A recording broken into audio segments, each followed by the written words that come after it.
Good morning class, welcome to the DICB Public High School YouTube channel. I am Parthiv Su, an assistant teacher in the department of chemistry, and today we are going to study about the first chapter in the class 12 chemistry, which is the solutions. Now what is a solution? A solution is a homogeneous mixture of two or more non-reacting substances.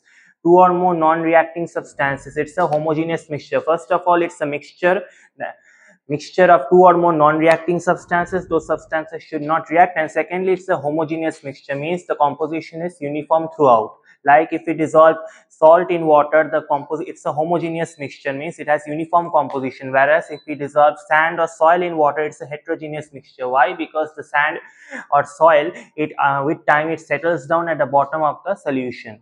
Now, out of the solvent and solution, a solute is present in lesser quantity in general, and solvent is present in larger quantity. Also, in the solute is the one which does not decide the physical state of the solution. The physical state of the solution is decided by the solvent. If the solvent is liquid, the solution is liquid. If the solvent is solid, the solution is solid. Secondly, if the solution and if in the solution given in the question the solvent and solute are present in exactly the same amount, then how to judge which one is the solute and which one is the solvent? We have to judge by the number of moles. The solvent has large number of moles present, whereas solute has less number of moles. How?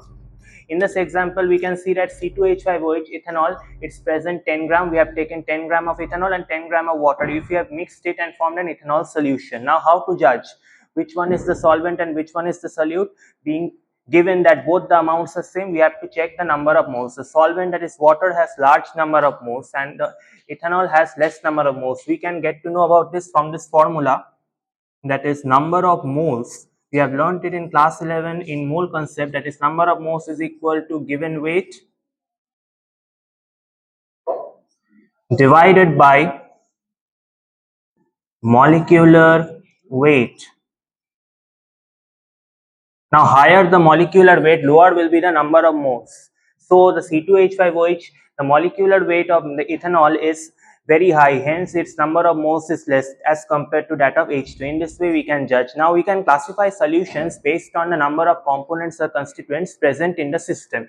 If the components are present, if there are two components present in the solution, we will call that solution a binary solution. If the like this one here, two components are present, that is the solute, that is ethanol, and the solvent, that is H2. This is included in our syllabus. Also, if there are three components present, then we will call that solution a ternary solution. If that solution contains four components, we will call that solution a quaternary solution, and so on. Now we will classify the solutions based on the solvent. As we have stated that we will classify the solutions based on the nature of the solvent, and solvent decides the physical state of the solution. So first we will know about the gaseous solution, where solvent is the gas, but solute can be anything. If the solute is gas and solvent is gas, then it will be a gaseous solution. Example is mixture of O2 and N2 gases. Similarly, if we have the solute as a liquid, solvent is gas, then the example will be mixture when a chloroform CHCl3 is mixed with N2 gas. Similarly, camphor in N2 gas is an example of a solution where the solute is solid, that is camphor, and the solvent is a gas. In liquid solutions, the solvent is liquid. That's why its physical state will be liquid. If the solute is gas and solvent is liquid, example is O2 dissolved in H2O. Second, if the solute is liquid and solvent is also liquid, okay, then that will be also a liquid solution, which we commonly observe or commonly think about when we know about solutions. Example is ethanol in water. Ethanol is a liquid, water is also a liquid. Similarly, glucose dissolved in water or salt dissolved in water is an example where solute is solid and solvent is liquid. Similarly, we come to the solid solutions. What is solid solution? In solid solution, the solvent will be solid. If the solute is gas, solvent is solid, then that very good example of this is H2 in palladium, the mixture of H2 gas in palladium. If the solute is liquid and solvent is solid, the example is the amalgam of mercury with sodium. Here mercury is the liquid, is in liquid state, it's the solute, and sodium is in the solid state. Similarly, if the solute is solid and solvent is also solid, then a very good example of this solution is this solid solution is copper dissolved in gold. So these are a few examples of the solutions present. based on the physical state of the solution or based on the physical state of the solvent. Now, in order to calculate or know the concentrations of solution, we need to study about the various concentration terms.